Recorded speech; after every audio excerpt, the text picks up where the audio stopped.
Here are the 5 top reasons why tutors stay broke and how to fix that. Reason number 1, attempting to sell before providing any value to students. So here's why that sucks. Imagine you're trying to sell cheese instead of tutoring, and you approach someone and you're like, hey, do you want to buy my cheese?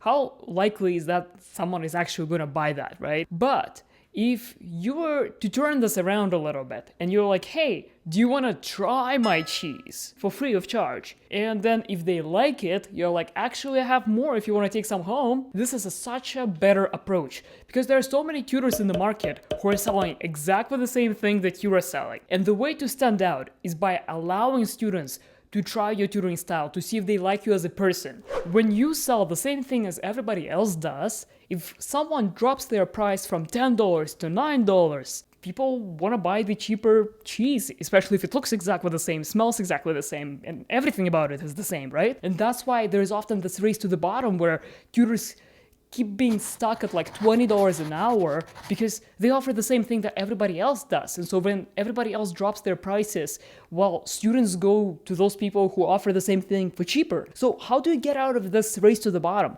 Well, you get out of it by making a different offer. You actually package it so that instead of just cheese, people get maybe some other different perks. Maybe they get a guarantee, like you love this cheese and if you don't, you get the next one for free. Maybe they get a cheese concierge hotline where they can reach out, give them a call or like text, whatever you want to come up with here, and ask questions about the cheese. You can also come up with an annual farm retreat where a selected group of people would come there and see the whole process of cheese production. I'm not familiar with this industry, but you get the point. People would see how it's all done and maybe walk away with some rare kind of cheese. So you can add a whole bunch of things to this offer.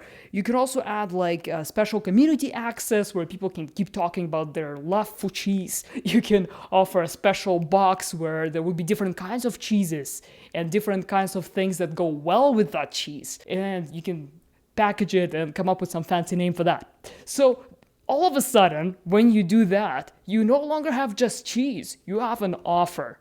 And instead of charging just like $10 or whatever for that cheese as we initially would, now we can charge a whole bunch more. And so it looks something like that. And that's how you differentiate yourself from the market and avoid the race to the bottom. Reason number 3, forgetting about leverage. And I promise I'm done with cheese examples, I think. Many people think that volume multiplied by time is the way to go. But the thing is that most of us have only 40 hours in a week. So that means that even if you get all booked and you have 40 sessions, we'll multiply 40 by, like, let's say $25 an hour by 4 weeks on average. Well, that would be about $4,000 that you can make at most in a perfect world.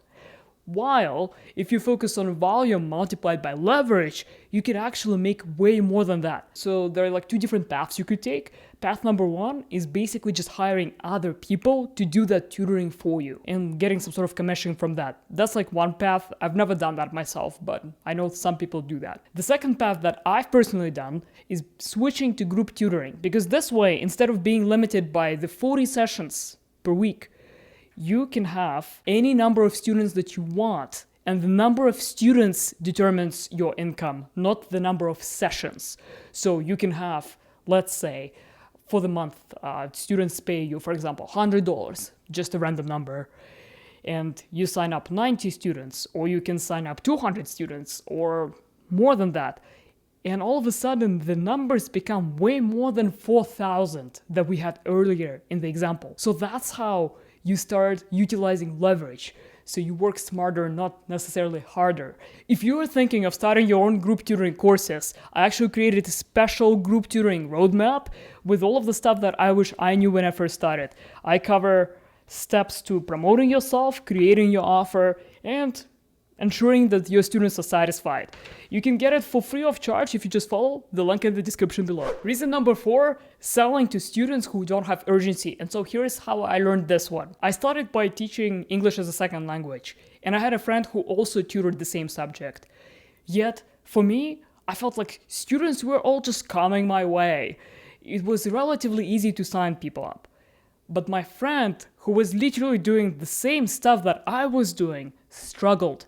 She couldn't sign anyone up, and those people who did agree to sign up, they would often leave after the first month instead of staying for the entire school year. It took me a while to realize what the difference was, and here it is. I was tutoring high school seniors, those people who were about to go into university and they needed to take the high school graduation exam in English as a second language in order to enter the university of their dreams, get the full ride scholarship, and I don't know, just look cool in the eyes of their peers and parents and family. So those were people with big goals who needed to take that test and they needed to pass it. And they needed to learn whatever it is I was teaching. While my friend, she was teaching middle school kids. She was trying to prepare them for their graduation exam. But here's the thing. What happens if you fail a middle school graduation exam? Like, I don't know, you cry for a day? So those kids, they were not nearly as motivated as the kids that I was teaching. That's how I learned that you need to sell to people who have urgency, who have a real need to achieve something. So focus on people who have this big goal, as opposed to just teaching someone who is like, okay, maybe I need to learn English. Why? I don't know. It sounds cool. Like, instead of tutoring someone like that, tutor someone who's like, I need to pass TOEFL IBT, I need to get like 100 out of 120, otherwise I'm not going to be able to go study abroad, I won't be able to pass immigration, like, whatever. Reason number 5, selling hours instead of outcomes. Many tutors are like, I'm going to be here for your kid 1 hour a week, and that's it, for $25 an hour. 20, 19. keep lowering the bar, right? Sell outcomes. Be like, I'm gonna help your kid to gain the skills necessary to ace that test and get the scholarship, enter the university of their dreams, like all of that stuff. Focus on the outcome, because this is so much more compelling. These were the main reasons why many tutors stay broke.